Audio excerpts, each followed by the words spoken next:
जय हिंद साथियों, स्वागत है आपका self study classes with Sumit Jain YouTube channel और दोस्तों ऐप में।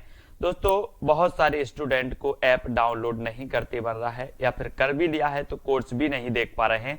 तो मैं आज उनको बता दूं कि ये जो सेल्फ स्टडी क्लासेस इस प्रकार से जब आप प्ले स्टोर से करते हैं तो ये आपका वेल जो है आइकन उसमें लगा हुआ है ना। तो इस प्रकार से सेल्फ स्टडी क्लासेस आपको सर्च करना है और ऐसे आइकन में आपको ऐप मिलने वाला है। ठीक है, तो दोस्तों हम देखें कि प्ले स्टोर में आपको इस प्रकार से दिखेगा ये सेल्फ स्टडी क्लासेस। ठीक है, ये प्ले स्टोर में आपको सेल्फ स्टडी क्लासेस का ऐप दिखने वाला है।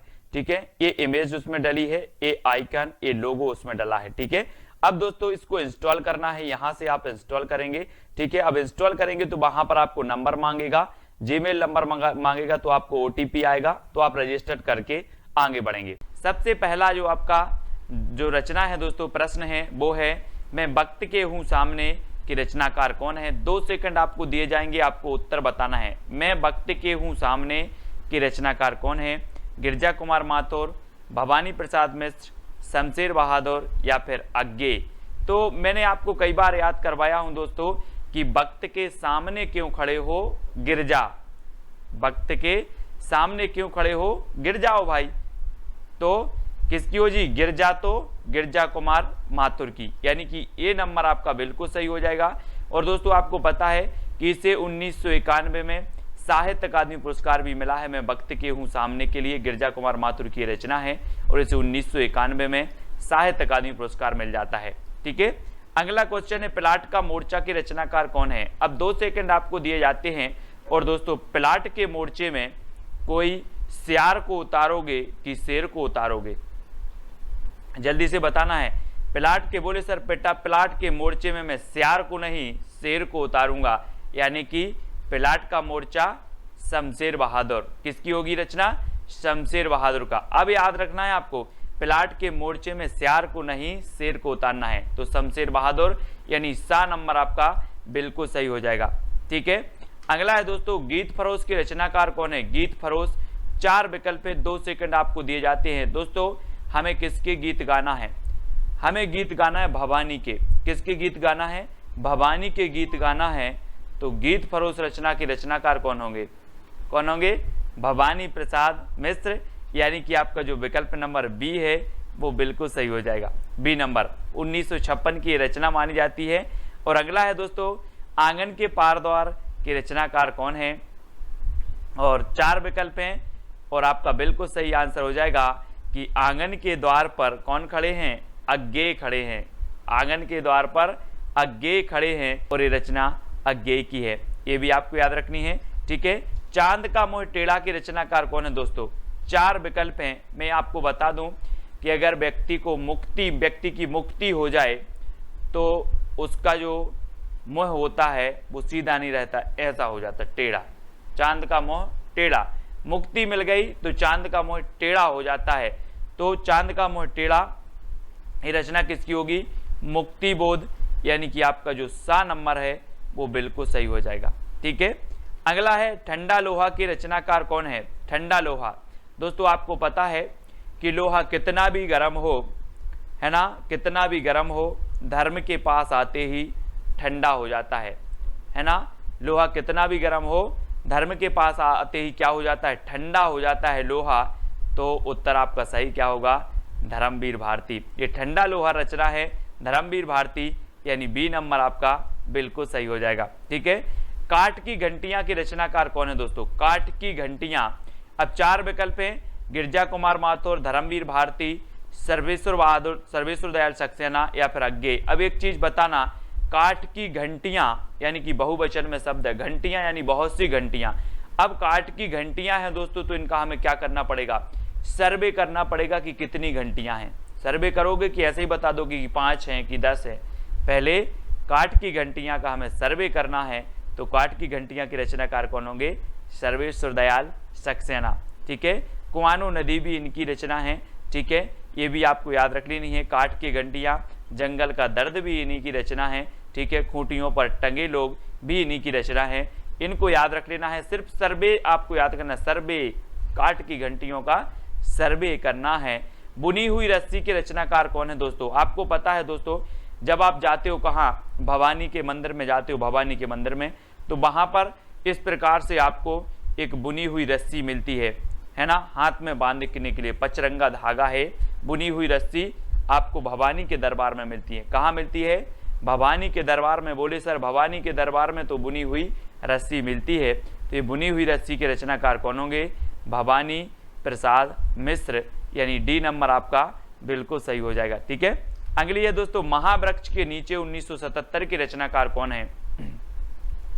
गिरजा कुमार माथुर, धर्मवीर भारती, अज्ञेय या फिर भवानी प्रसाद मिश्र। महावृक्ष के नीचे, है ना, हम बोलते नहीं है कि वहां वृक्ष के नीचे कौन सोया है, आप बोलोगे अज्ञेय, पता नहीं। वहां वृक्ष के नीचे, महावृक्ष के नीचे या फिर वहां वृक्ष के नीचे कौन सोया है? अज्ञेय, पता नहीं। अज्ञेय, तो ये अज्ञेय की रचना है, महावृक्ष के नीचे अज्ञेय। ठीक है, सा नंबर आपका बिल्कुल सही हो जाएगा। अगला है, सपना अभी भी के रचनाकार कौन है? 2 सेकंड आपको दिए जाते हैं दोस्तों। सपना अभी भी है काय का? धर्म करने का। सपना अभी भी है धर्म करने का, तो धर्मवीर भारती, यानी उत्तर आपका सही क्या हो जाएगा? विकल्प नंबर बी।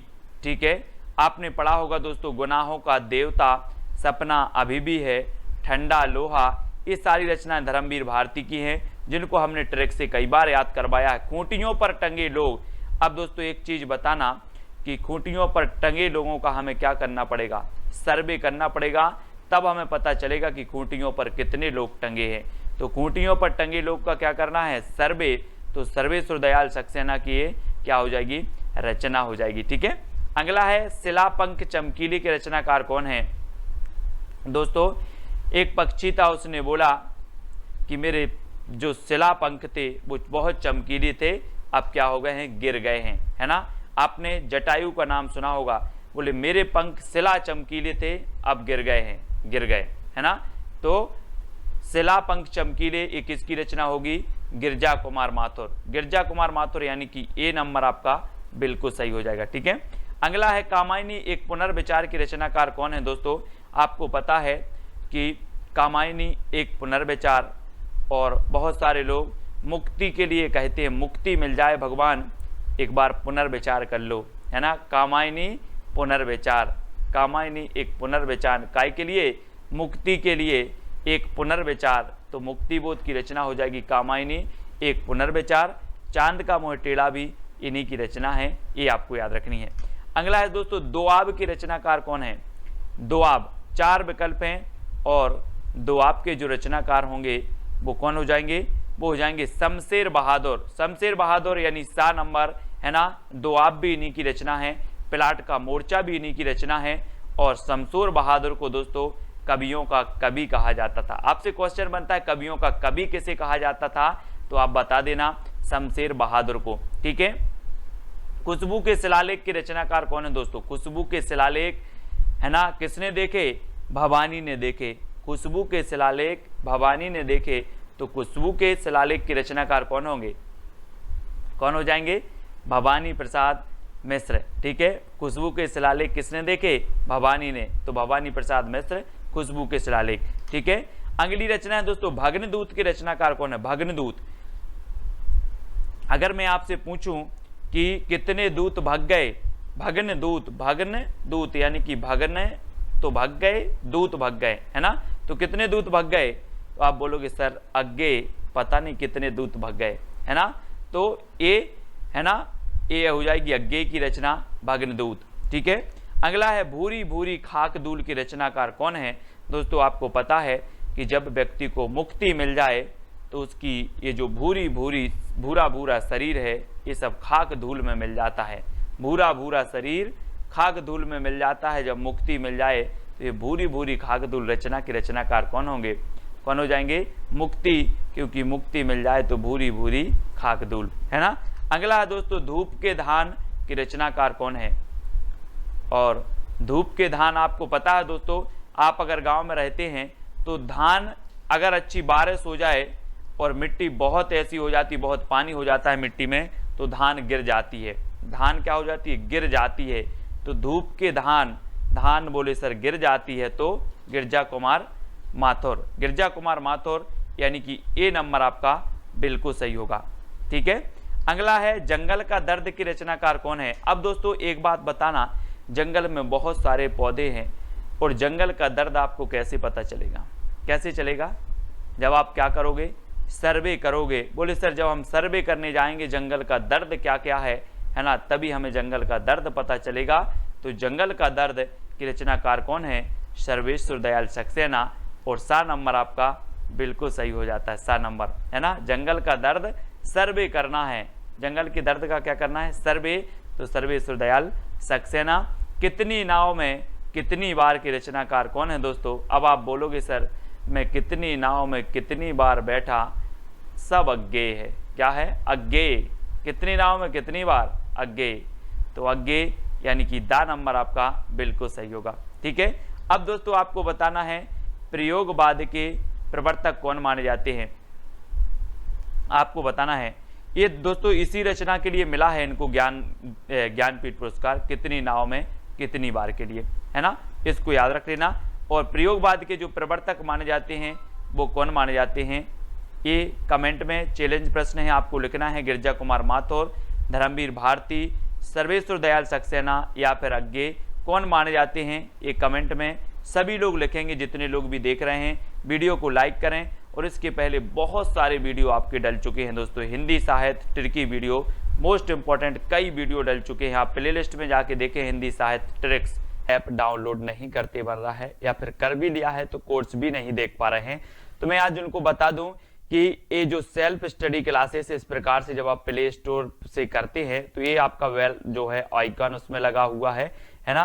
तो इस प्रकार से सेल्फ स्टडी क्लासेस आपको सर्च करना है और ऐसे आइकन में आपको ऐप मिलने वाला है। ठीक है, तो दोस्तों हम देखें कि प्ले स्टोर में आपको इस प्रकार से दिखेगा ये सेल्फ स्टडी क्लासेस। ठीक है, ये प्ले स्टोर में आपको सेल्फ स्टडी क्लासेस का ऐप दिखने वाला है।